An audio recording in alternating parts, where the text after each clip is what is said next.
हाँ जी।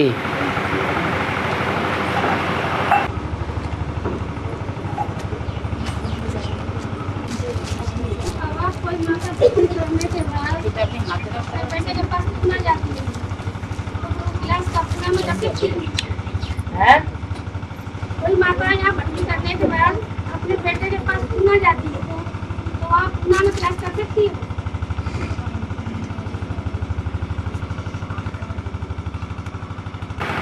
कहते हैं ब्रह्मा के द्वारा सृष्टि रची गई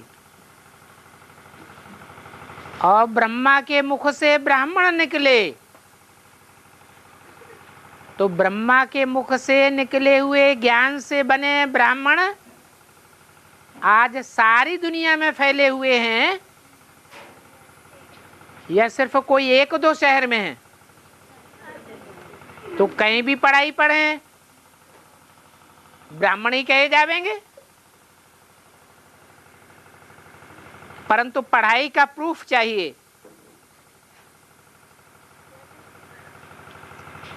और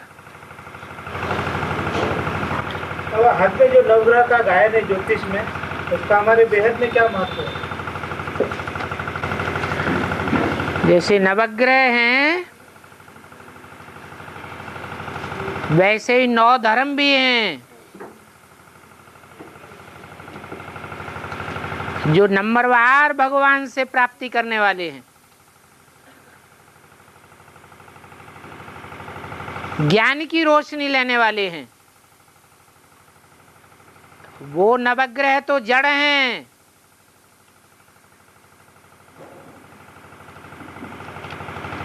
और ये चैतन्य सितारे हैं।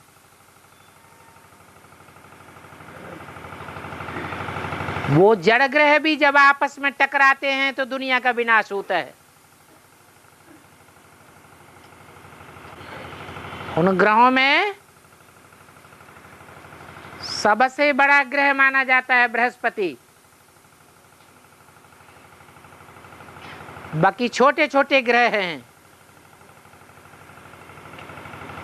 तो छोटे मोटे अगर बड़े से टकराएंगे तो अंत में आखिर इन कौन बचेगा? बड़ा ही बचेगा। तो बृहस्पति ही बच जाता है। बृहस्पति को देवताओं का गुरु कहा जाता है। वो देवताओं के बीच में सबसे जास्ती मान्यता प्राप्त है। सूर्य तो भगवान है, वो जड़ सूर्य की बात नहीं है, ज्ञान की रोशनी देने वाले सूर्य की बात है।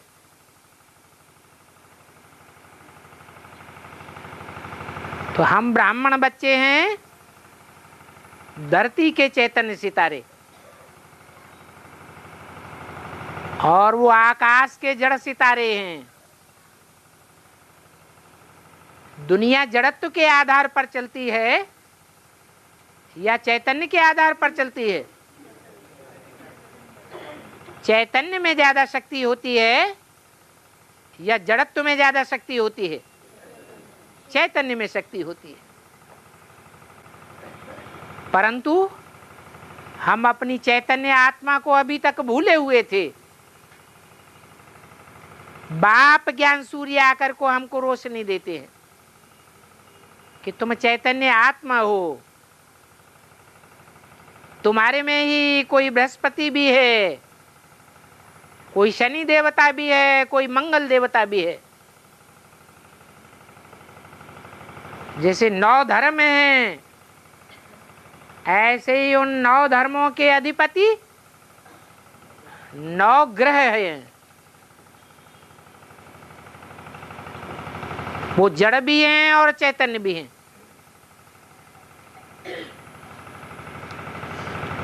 जब चैतन्य तमो प्रधान बनते हैं तो वो जड़ ग्रह भी आपस में टकराते हैं।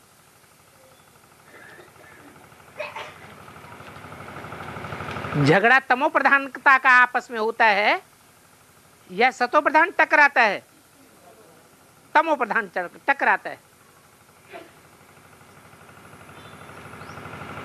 तो बाप आकर के बताते हैं कि जड़त्व के ऊपर कंसंट्रेशन करने की जरूरत नहीं है, अपने स्वरूप के ऊपर कंसंट्रेशन करने की जरूरत है।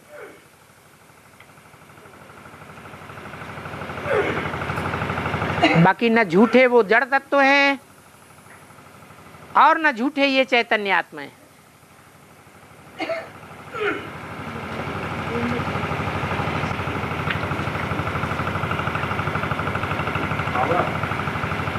ये जो ओम आता है ओम, उसमें चंद्रमा पीछे रहता है और आगे 3 होता है, तो हमारा चंद्रमा के आगे 3 आत्माएं थे।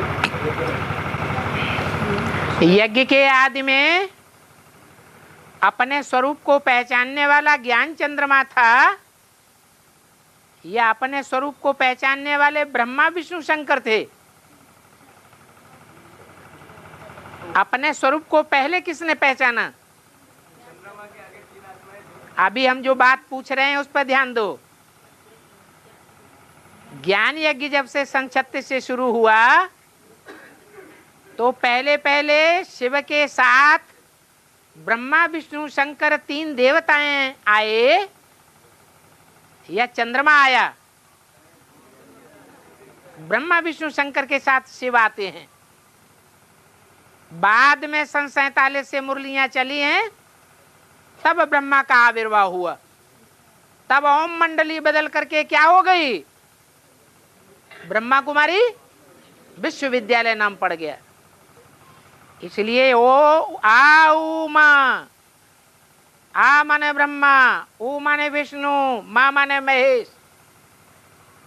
ये 3 मूर्तियां पहले हैं, बाद में ब्रह्मा है। तो ये जो मुसलमान लोग 7, 8, 6 करते हैं, तो 6 तो ऐसे चंद्रमा हो गया, 8 भी होता है, लेकिन 7 कैसे होगा? 7, 8, 6 होता है ना, तो 6 तो ब्रह्मा हो गया और 8 जो है वो 3 मूर्तियों का कंबाइंड है। तो 7 कैसे होता है? वो उल्टा चलते हैं, हम सीधे चलते हैं। तो हिसाब से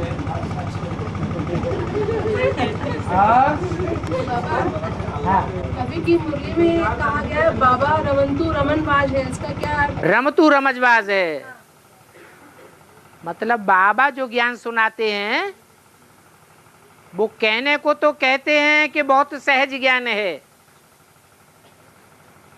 लेकिन एक तरफ ये भी बताते हैं बड़ा ज्ञान चटपटा अटपटा खटपटा है।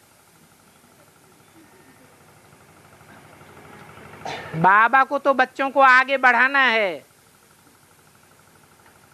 सहज सहज आगे नहीं बढ़ेंगे तो भी कोई ना कोई युक्ति निकाल लेंगे।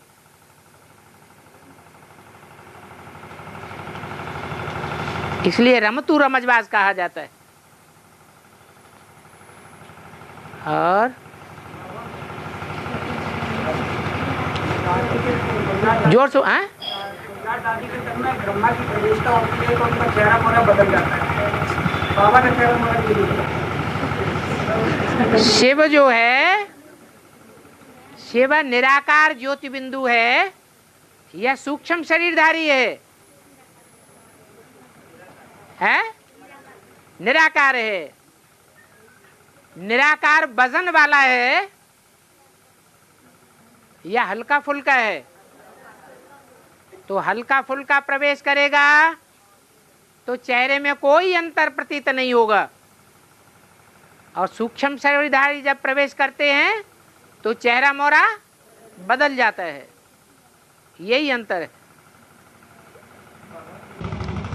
भक्ति मार्ग में जो प्रक्रिया होते हैं साधना करने से, और ज्ञान मार्ग में बाबा कहते हैं कि वही देवताएं यहाँ है। भक्ति मार्ग में जो साधना करते हैं प्राप्तियों के लिए, सिद्धि के लिए, तो उन देवताओं से कैसे प्राप्ति होता है?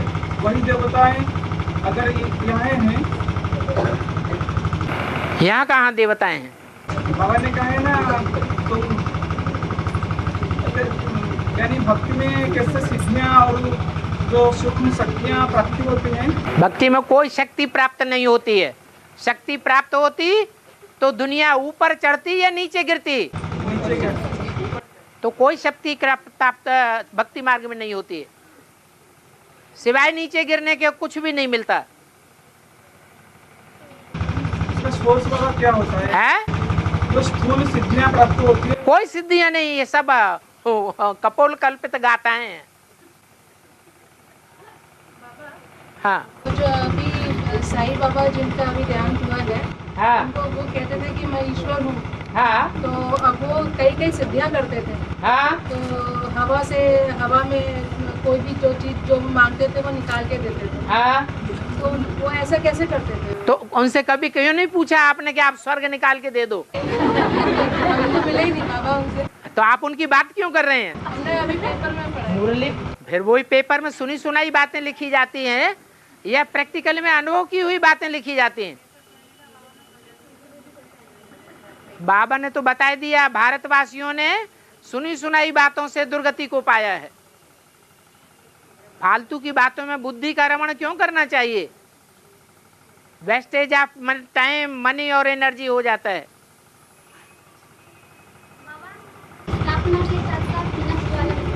है हाँ जी, इसका अर्थ यही है, जब यज्ञ का आदि हुआ, जब ज्ञान का बीज रोपण हुआ, तो उसी समय ज्ञान यज्ञ से विनाश ज्वाला भी प्रज्वलित हो गई थी। 2 पार्टियां बन गई, ओम मंडली और एंटी ओम मंडली। और 2 पार्टियां बनना माना आपस में झगड़ना, विघटन भी शुरू हो गया। जैसे सन 76 में ब्रह्मा कुमारी विद्यालय के अंदर विघटन शुरू हो गया, विनाश ज्वाला प्रज्वलित हो गई। और बाबा आगरा के पास अजमेर है, वहाँ पे बीग एक इनका 11, लेकिन ये एडवांस इनका नहीं है, वहाँ पे संदेश दे सकती हूँ? अरे दुनिया में कहीं भी संदेश दो, आप जहाँ कहीं भी पांव रखेंगे, सफलता आपका जन्म सिद्ध अधिकार है। एडवांस वाले पूछने की बात ही नहीं है, देना है उसमें पूछा नहीं जाता। दान देने के लिए पूछ पूछ के दान करना है क्या?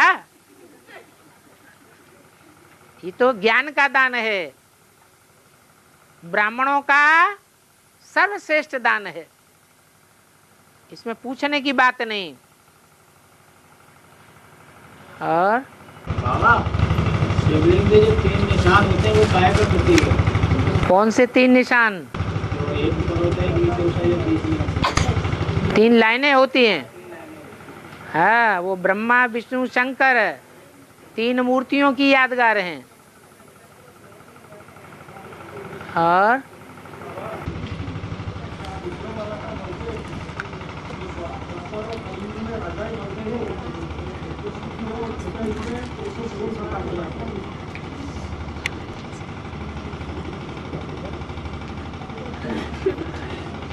थोड़ा जोर से बोलो। दूसरों वाला का बोलते जो द्वापर और कलयुग में राजाएं बनते हैं, तो सबके और डिफरेंटों में सब कौन सा पाठ हो जाते हैं? रुद्र माता के मूर्ति द्वापर में आते हैं तो फिर कौन सा पाठ हो जाता है? द्वापर कलयुग में राजाएं बनती हैं, तो सत्य त्रेता में कौन सा पाठ हो जाता है? सत्युग त्रेता में देवताएं बनते हैं। द्वापर कलयुग में कौन सा पाठ हो जाता है? द्वापर कलयुग में भी देवताएं बनते हैं, वो राजाएं बनते हैं, विकारी राजाएं बनते हैं, हिंसक राजाएं बनते हैं। वहां हिंसक थे, द्वापर कलयुग में हिंसक बन जाते हैं। और हमारा 5 इंद्रियां होते हैं, हमारा 5 इंद्रियां होते हैं, और उसको सजा देने के लिए 5 विकार होते हैं। तो आपसे वो क्या 5 सत्य मिलते हैं जो इनको विनाश करने के लिए सहायता होगी? ये क्या पूछा?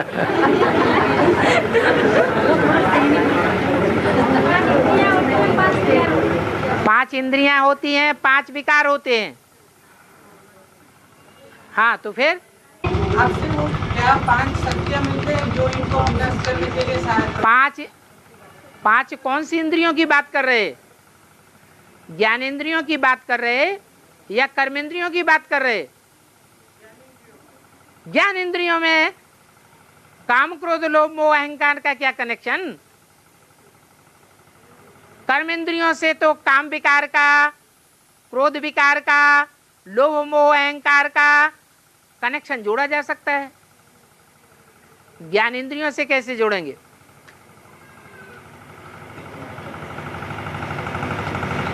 फिर सोच के पूछो। सवाल आपने बोला कि जैसे क्लास करें कहीं नहीं मार माता तो प्रूफ देना है। प्रूफ मतलब क्या? हाजिर रजिस्टर रखो, साइन करो। बाहर जैसे साइन कराएंगी तो वो यहाँ लाके प्रूफ देंगे। हाँ हाँ, जब मांगा जाए तो दो।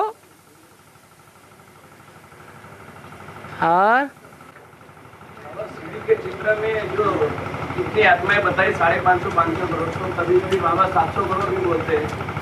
500 550 करोड़ मनुष्य आत्माएं हैं, जो मननाथ मनुष्य कहा जाता है, जो मनन चिंतन मंथन करने वाले हैं। और एकदम सृष्टि की लास्ट में जो 200-150 करोड़ मनुष्य आत्माएं आती हैं, वो जानवर मक्खी मच्छर मिसल आती हैं। वो ज्यादा मनन चिंतन मंथन करने योग्य नहीं होती है, इसलिए उनकी गिनती नहीं की है। अच्छा है बाबा, अभी ये आत्मज्ञान है तो एक एक को समझाना चाहिए ना। तो अभी गांव में जो संदेश नहीं मिला है तो वो तो प्रजा क्वालिटी की आत्मा निकलेगी, इसमें भी कोई वारिस तो होंगे ना। प्रजा क्वालिटी की आत्माएं तो बेसिक में निकालते आए, हुजूम का हुजूम इकट्ठा करके ज्ञान देते आए, वो प्रजा की क्वालिटी निकली। लेकिन गांव में भी बाकी है संदेश। हाँ, तो गांव में संदेश जा रहे हैं ना। आप में से ज्यादा परसेंटेज तो गावड़े से ही आए हुए बैठे हैं। और बाबा किसी माता को गीता पाठशाला 10-15 किलोमीटर दूर पड़ती है रोजाना आने में। हाँ, रोजाना क्यों आए? जो ज्यादा दूर है वो तीसरे दिन आए, उससे भी ज्यादा दूर है सो सप्ताह में 2 बार आए, 1 बार आए। और भी दूर है तो 15 दिन में 1 बार आए, और ज्यादा दूर है तो महीने भर में आए।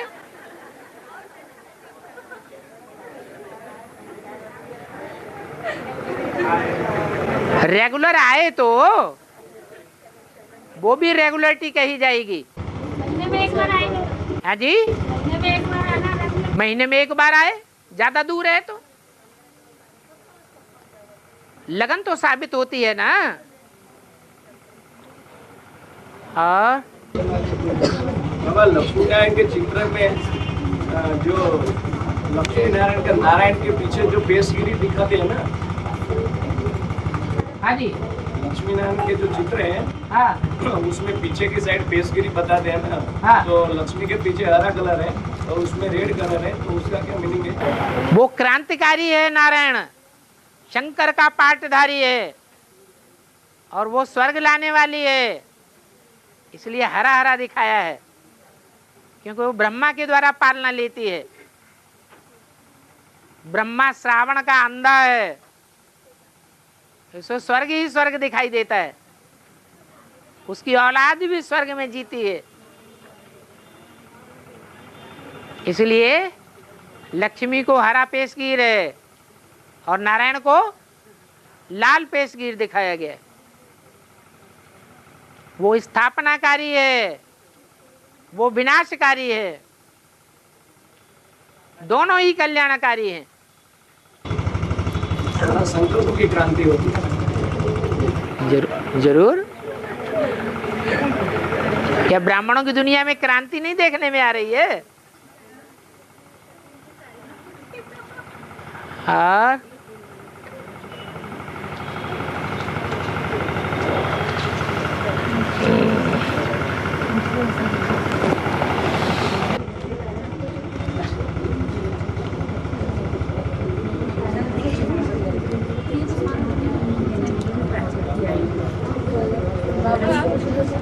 साधन जो बना है, जो बना है उसका बेहद में क्या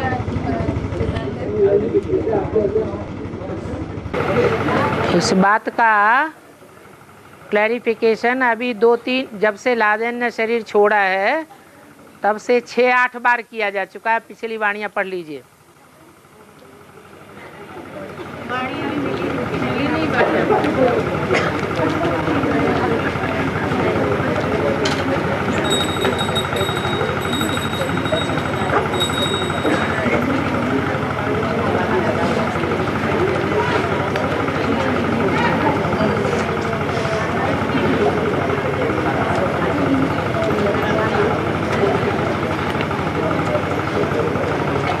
बाबा सतयुग की शूटिंग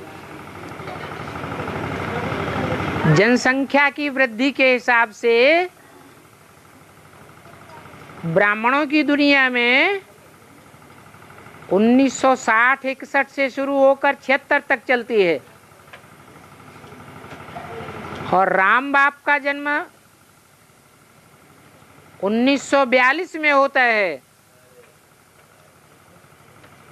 मगर 1942 से 1969 तक राम वाली आत्मा ज्ञान में ही नहीं होती है। तो फिर उसकी सतयुग की शूटिंग कब होती है? माना राम वाली आत्मा 1942 से पहले ज्ञान में होती ही नहीं, ऐसा है? ऐसा नहीं है। यहाँ जो भी बैठे हुए हैं जिनकी उम्र 70 साल से कम है, वो सब यज्ञ के आदि में मौजूद थे ब्राह्मणों की दुनिया में।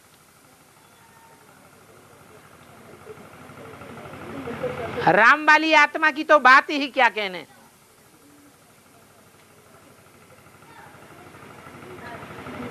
तो राम बाप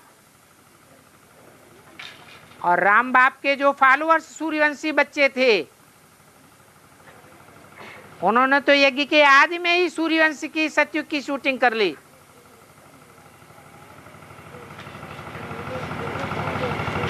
सन 76 के बाद फिर त्रेता युग की शूटिंग शुरू होती है।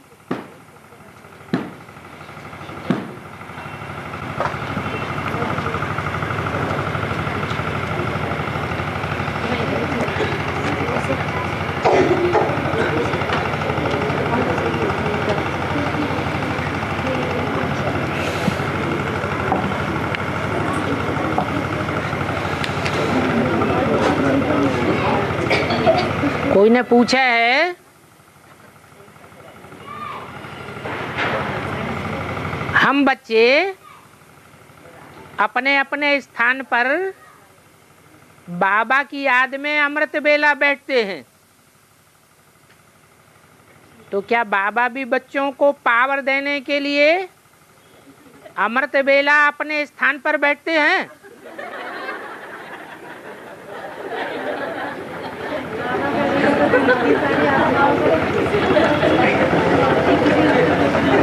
बच्चे ज्ञान में पहले आए हैं कि बाबा पहले आए हैं? पहले कौन आया?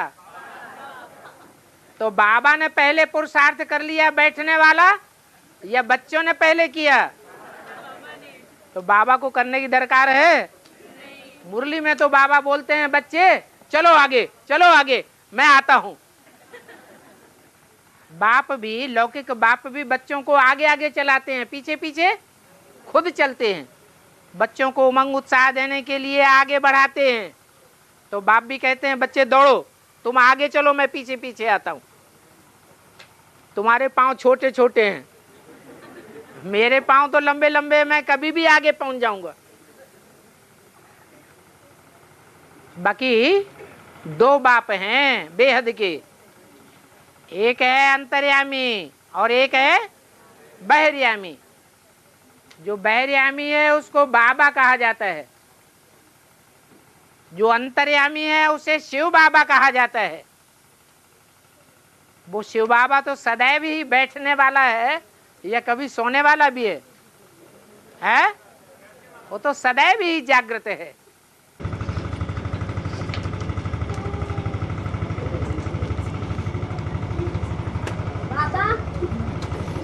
तो पहले लक्ष्मी नारायण को बोलते हैं और राधा कृष्ण को बोलते हैं और माता पिता को बोलते हैं, पर शंकर पार्वती क्यों बोलते हैं? पहले शंकर को क्यों आता है और ब्रह्मा और सरस्वती को बोलते हैं? राम सीता, लक्ष्मी नारायण, राधा कृष्ण देवताएं हैं या भगवान हैं? हैं?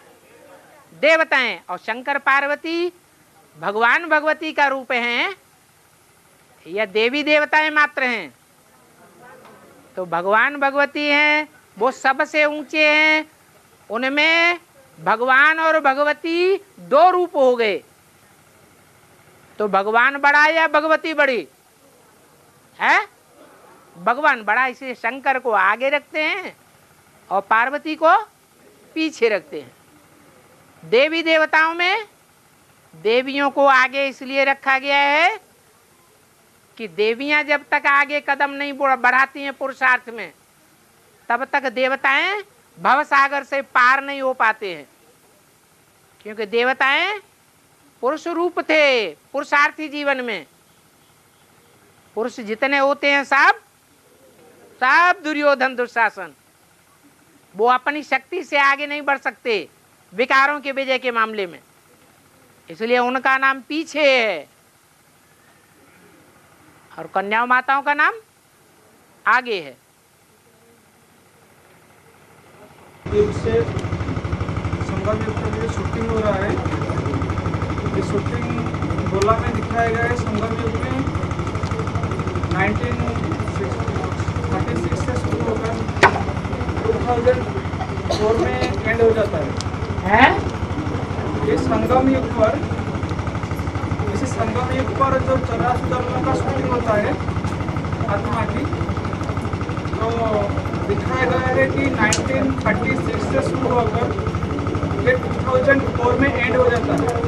तो 2004 से 2036 तक ये जो चल रहा है पाक संगम युग की, ये कौन सी शूटिंग चल रहा है? 3 देवताएं हैं, एक ब्रह्मा है, एक विष्णु, एक शंकर है। तो 2 तो पहले प्रत्यक्ष हो जाते हैं। ब्रह्मा के द्वारा कार्य पहले, फिर शंकर द्वारा बीच में, और लास्ट में विष्णु द्वारा। विष्णु द्वारा प्रैक्टिकल होता है या सिर्फ संकल्पों का कार्य होता है या वाचा का होता है? प्रैक्टिकल होता है। तो प्रैक्टिकल कार्य व्यवहार अंत में दिखाया गया है।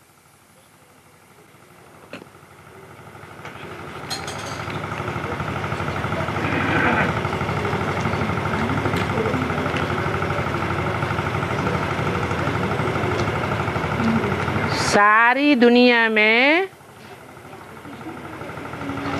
नरसिंह अवतार ने विनाश कराया। ये बात कैसे लागू होती है? नरसिंह का मतलब क्या है? नर माने क्या? नर माने मनुष्य और सिंह माने शेर। मनुष्य किस रूप में आया? शेर के रूप में आया। ये सारी दुनिया कांटों का जंगल है। इस कांटों के जंगल में सब जानवर बुद्धि भरे पड़े हैं, जो ज्ञान की बातों को पूरा पूरा समझते ही नहीं, जो ना समझे हैं, जिन्होंने ज्ञान सुना ही नहीं है, उनकी तो बात छोड़ दो। और जिन्होंने ज्ञान सुना है, समझा है, वो भी आज निश्चय बुद्धि बनते हैं और कल अनिश्चय बुद्धि बन जाते हैं। तो मानवीय बुद्धि है या जानवर बुद्धि है? क्या कहेंगे? जानवर बुद्धि है। ऐसे जानवर बुद्धियों का विनाश कराने के लिए फिर भगवान को ही कोई मनुष्य तन में जानवरों के राजा शेर के रूप में प्रत्यक्ष होना पड़ता है और विनाश कराए देता है।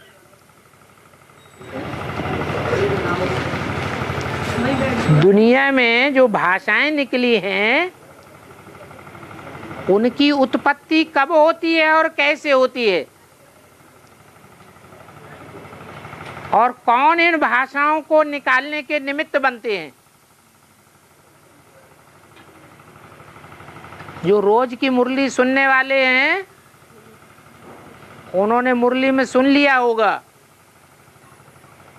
पढ़ लिया होगा कि बाबा ने बोला है जो जो राजा निकलता है वो अपनी भाषा चला देता है।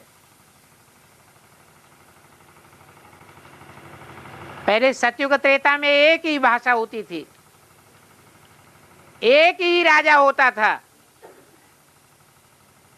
और एक ही डायनेस्टी चलती थी।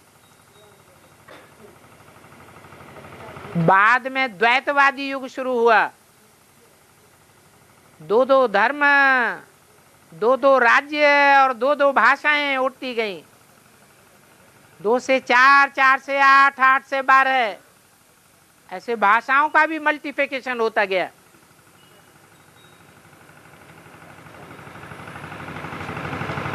तो जितने जितने वंश परंपरा में राजाएं हुए हैं उतनी उतनी भाषाएं निकल पड़ी।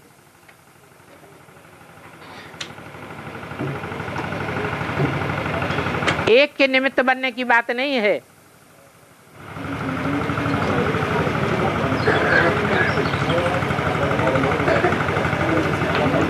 बाबा जो आदि से लेकर के बाप के सहयोगी बनते हैं, फिर बाद में माया के फाइनल पेपर में अनिश्चय बुद्धि होकर के बाप का साथ छोड़ देते हैं। वो स्वर्ग में ऊंच पद पाए सकते हैं या नहीं पाए सकते हैं?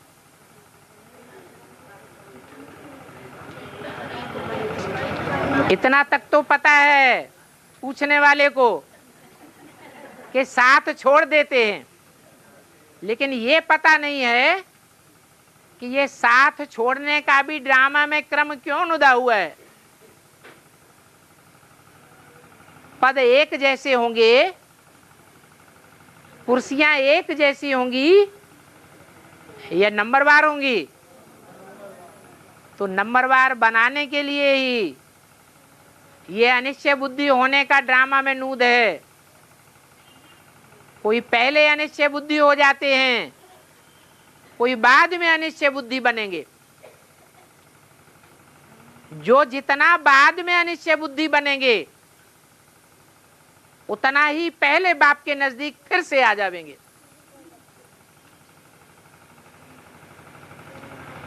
ऐसे पद बन जाते हैं नंबरवार।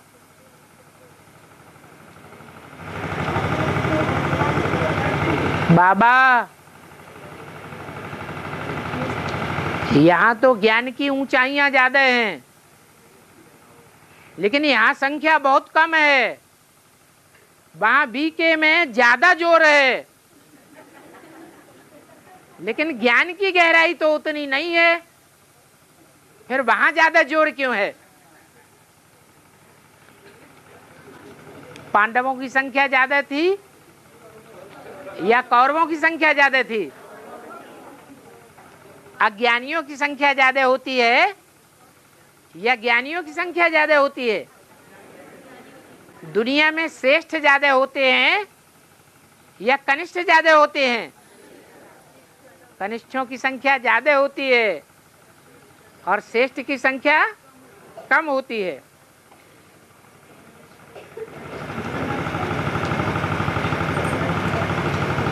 बाबा संगमयुगी लक्ष्मी नारायण जब सतयुगी राधा कृष्ण को जन्म देंगे तब उनकी आयु कितनी होती है? संगमयुगी लक्ष्मी नारायण संगम युग में कहे जावेंगे या सतयुग में कहे जावेंगे? है संगम में कहे जावेंगे। और संगम युग ज्यादा से ज्यादा कितने साल का है? 100 साल का है। कौन से सन तक? 2036 तक। तो इससे साबित होता है कि 2036 तक लक्ष्मी नारायण कायाकल्प कर लेंगे और उनसे राधा कृष्ण जैसे बच्चों का जन्म भी हो जाएगा।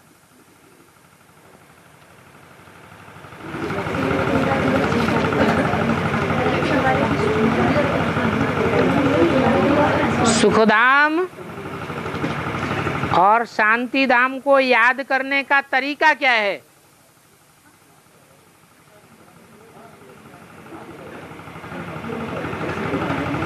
सुखधाम अर्थात स्वर्ग और शांति धाम अर्थात आत्माओं के रहने का स्थान, जहां सिर्फ आत्माएं रहती हैं, जीव नहीं रहते, जीवन नहीं होता। बाप का घर शांति धाम जिसे कहा जाता है, जो सूरज चांद सितारों की दुनिया के पार कहा गया है,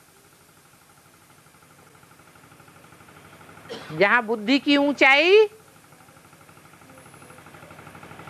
इस दुनिया से परे हो जाती है। कोई संकल्प नहीं रहता, कोई विकल्प नहीं रहता, सिर्फ आत्मा ज्योति बिंदु देखने में आती है।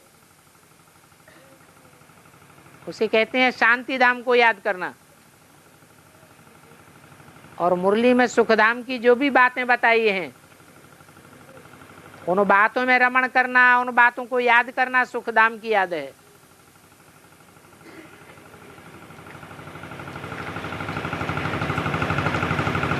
सुखधाम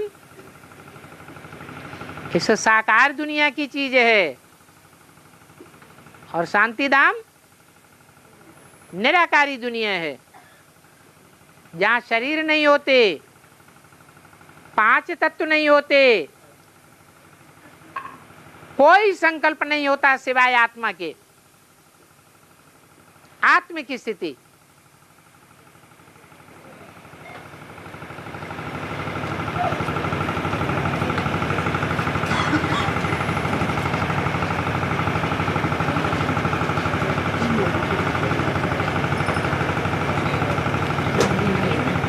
विनाश काले विपरीत बुद्धि का बेहद का मतलब क्या है?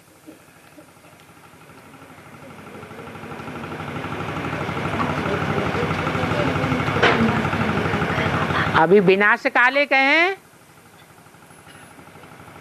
स्थापना काले कहें या पालना काले कहें, अभी कौन सा काल चल रहा है? पानी पानी पानी।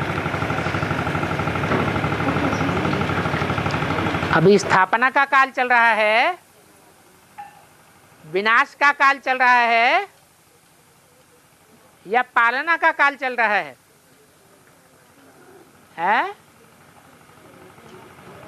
राजधानी स्थापन हो गई है? हो रही है। राजधानी स्थापना का फाउंडेशन तो चल रहा है, तो स्थापना काले है, अभी विनाश काले नहीं कहेंगे। जो दुनिया की सारी गवर्नमेंट्स की राजाइयां चलने लग पड़े, सभी धर्म संप्रदाय डोलने लग पड़े, वो विनाश काल शुरू नहीं हुआ है। हाँ, वो विनाश काल ब्राह्मणों की दुनिया में शुरू हो चुका है। जो राजाई जमा कर बैठे हुए हैं, वो अंदर अंदर डोलने लग पड़े हैं। जो गलत धारणाएं जमा करके बैठे हुए हैं ज्ञान के बारे में, वो अंदर अंदर डोलने लग पड़े हैं। उन्हें लग रहा है कि अब ये मठ, मंदिर, मस्जिद, गिरजाघर जो हम बना करके बैठे हैं, मठपंथ ये सब चलने वाले हैं। इसलिए धन इकट्ठा करने में लगे हुए हैं।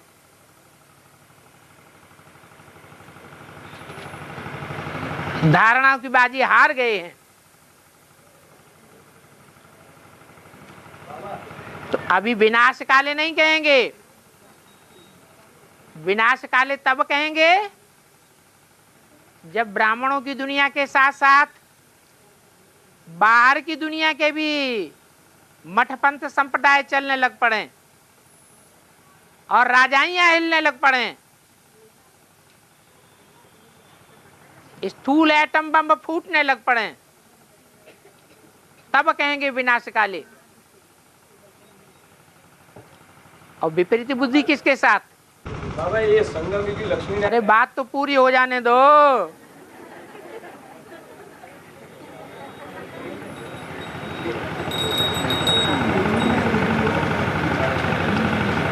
तो विपरीत बुद्धि किसके साथ? तुंडे तुंडे मतिर भिन्ना। 500-700 करोड़ मति हैं, बुद्धि हैं। बुद्धि माने आत्मा, जन्म मरण के चक्र में आने वाली।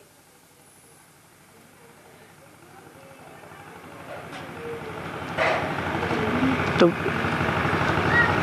विपरीत बुद्धि किसे कहा जाए? किसके साथ विपरीत बुद्धि?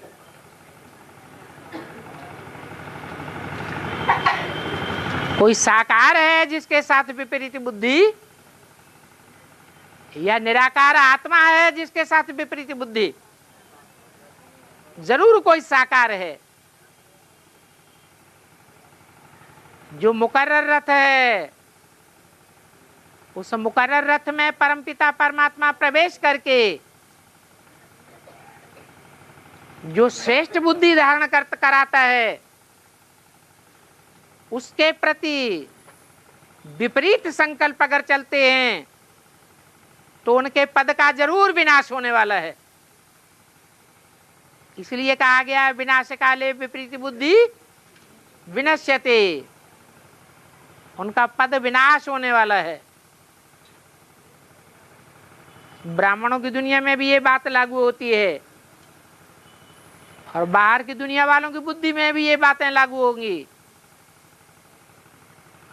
अगर संगम की लक्ष्मी नारायण है तो राधे कृष्ण को जब जन्म देंगे तो कंचन काया होगी, तो कब होगी और उसकी आयु कब होगी, कितनी होगी? अभी तो बता दिया। आयु शरीर की होती है या आत्मा की होती है?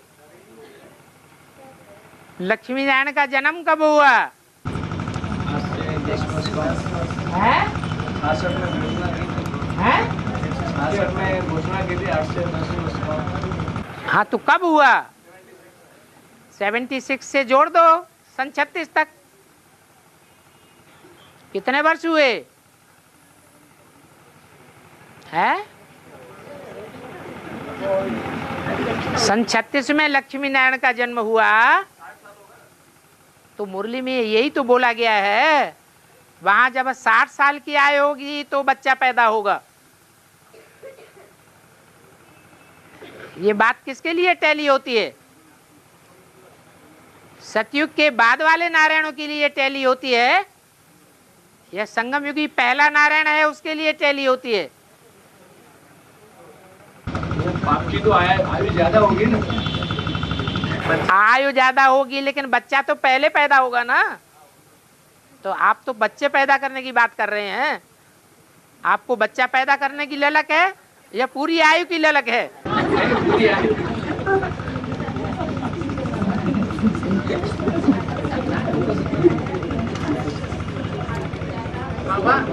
हाँ जी।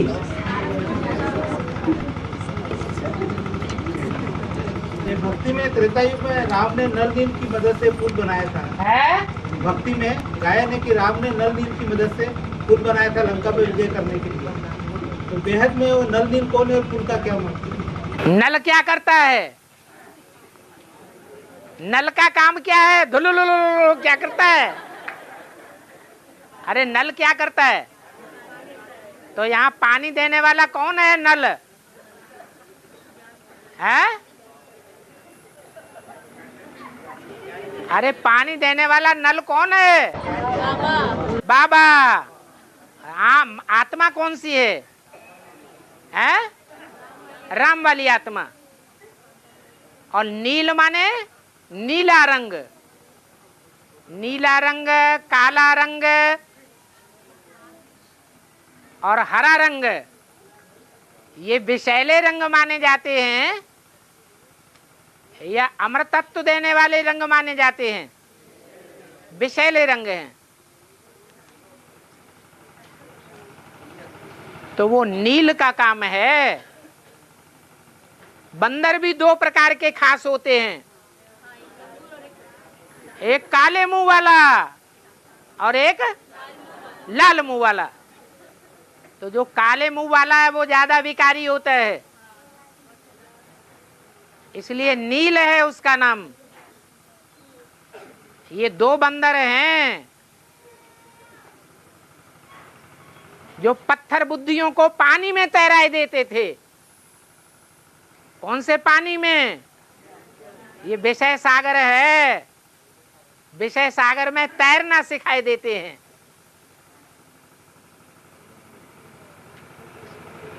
विषय बैतरणी नदी में तैरना सिखा देते हैं। डूबने वाले नहीं हैं। कैसे पत्थर बुद्धि है,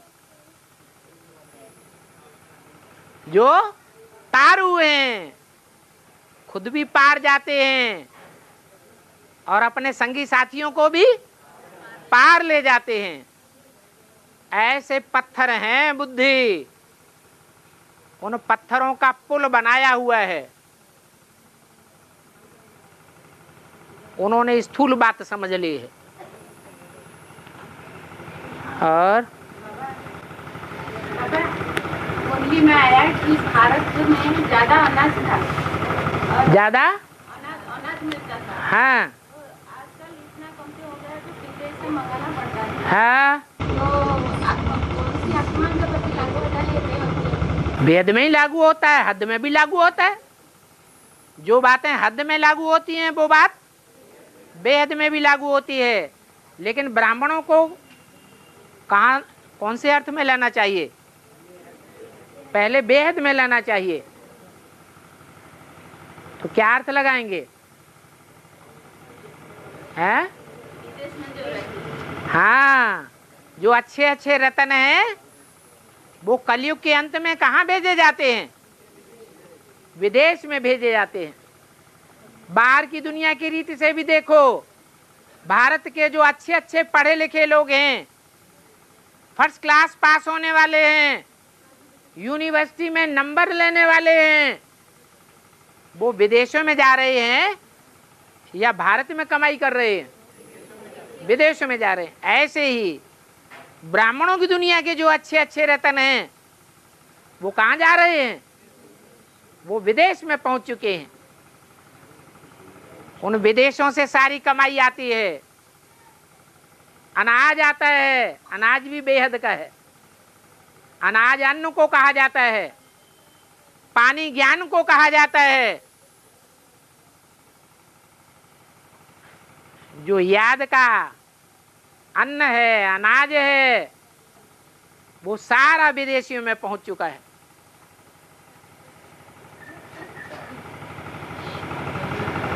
उनमें प्योरिटी की पावर ज्यादा है। वो ही हमको ताकत देता है। दुनिया की सारी शक्तियां, सारे कार्य प्योरिटी से होते हैं। भारत इम्प्योर बन चुका। लक्ष्मी भी बाहर चली गई कि अंदर है? भारत में वो भी बाहर चली गई।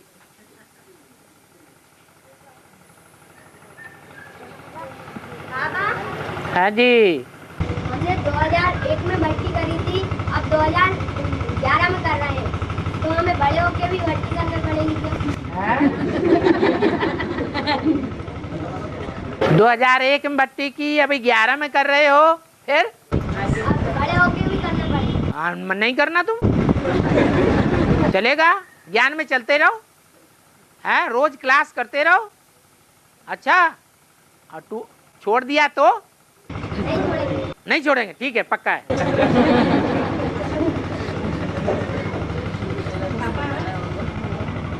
बाबा हाँ, आपने पुरुष तोला द्वारा सहन शक्ति के पाठ बजाए, पुरुष तोला द्वारा सहन शक्ति के पाठ बजाए, जबकि जगदम्बा माता के द्वारा सहन शक्ति का पाठ नहीं बजाए, ऐसा क्यों? आपकी गलतफहमी है। ब्रह्मा के अंदर जो सहन शक्ति का पाठ बजाने वाली आत्मा शिव की है या दादा लेखराज की है? हैं? कोई बात नहीं, पुरुष तोला द्वारा क्यों? आपने समझ लिया ऐसा। शिव जो है वो स्त्री पुरुष नहीं देखता है, शिव तो सिर्फ देखता है पुरुषत्व। पुरुष कहा जाता है कठोर को, जो अपनी बात पर पक्का दृढ़ रहे, उसको कहते हैं पुरुष। कलयुग में स्त्री अबला हो जाती है या सबला होती है? अबला हो जाती है। तो जो दृढ़ इच्छा शक्ति वाला है उसी में शिव का पाठ चलता है। इसलिए बाप कहते हैं मैं पत्थर ठिक्कर में नहीं आता हूं, मैं जानवरों में नहीं आता हूं, पत्थर बुद्धियों में नहीं आता हूं, ठोकर लगे और ढेले की तरह टूट जाए उसमें नहीं आता हूं, दृढ़ इच्छा शक्ति वाले में आता हूं। और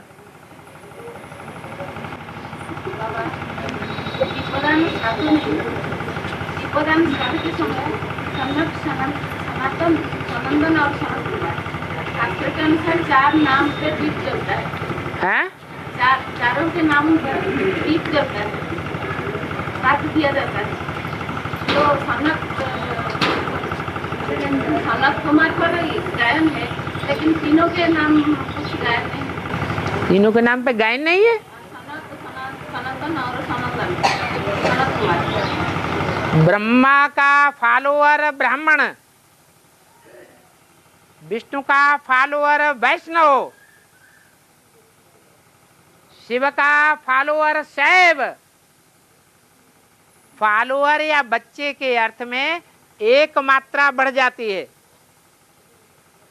ऐसे ही सनत का फॉलोअर सनातन,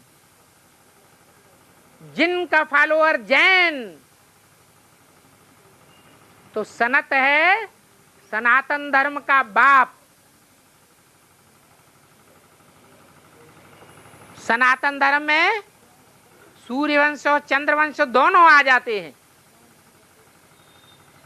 इन दोनों के बाद कौन सा धर्म आता है? इस्लाम धर्म। वो उसका बच्चा हो गया। सनातन धर्म का बच्चा कौन बनता है द्वापर में?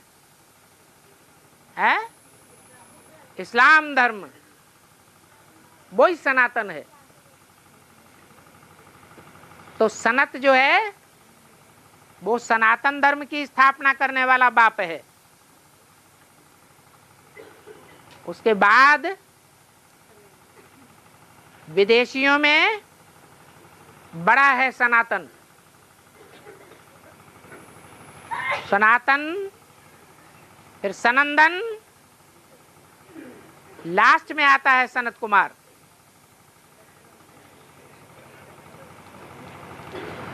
और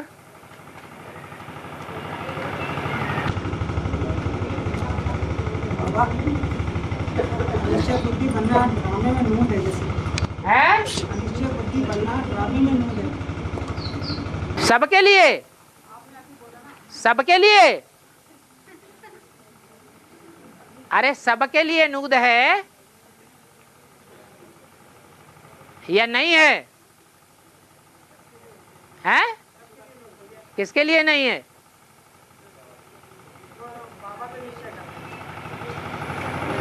अनिश्चय बुद्धि बनना किसके लिए नूद है और किसके लिए नूद नहीं है? नहीं, एक मुकर्रर रथ के लिए नूद नहीं है, उसके अलावा सबके लिए नंबरवार अनिश्चय बुद्धि बनना नूद है।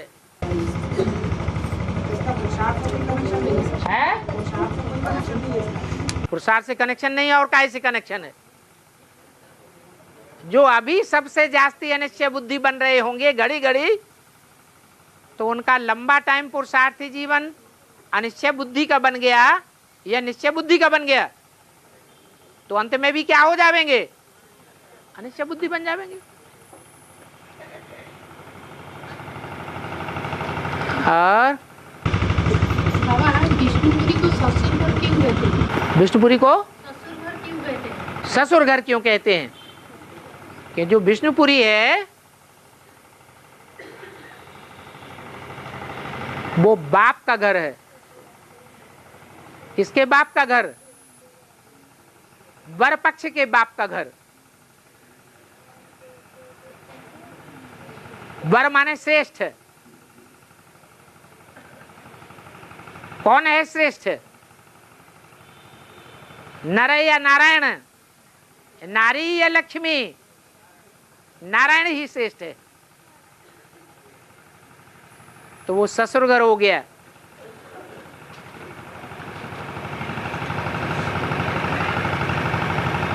ससुर घर में नारायण को वर्षा मिलता है। किसका वर्षा मिलता है?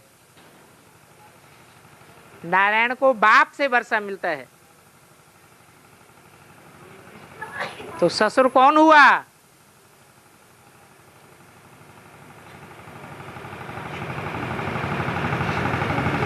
नारायण जिसे वर्षा मिलता है अपने बाप से, वो बाप ही तो ससुर हो गया।